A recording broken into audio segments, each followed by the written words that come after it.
And with the aim to expose students and lecturers to other modalities, the G.C. Foster College of Education and Sport on Friday signed a 3-year memorandum of understanding with St. Thomas University.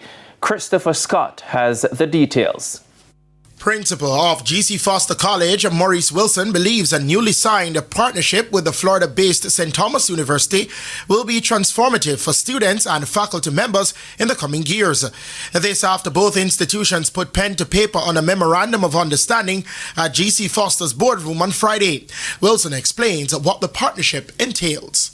The collaboration will be in the form of research,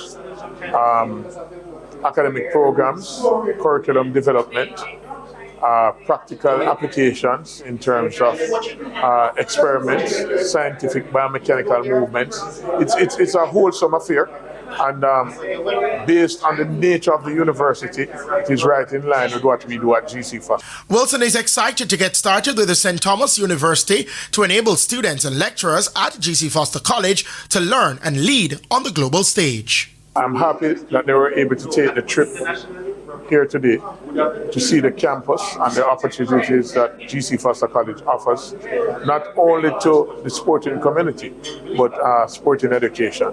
So I am looking for a long-term partnership that is going to be beneficial to both parties.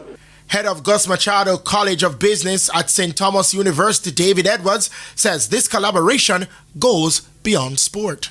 Particularly significant for us since the roots of St. Thomas University originated in Cuba. So we want to reignite those Caribbean roots to become the American University of the Caribbean.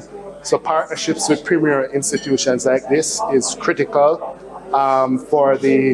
especially along sports, for the social and economic development, using sports as a driver. The partnership will commence in September 2026 and will host activities including virtual seminars, joint curriculum workshops, and pilot exchange programs. Christopher Scott, TVJ Sports.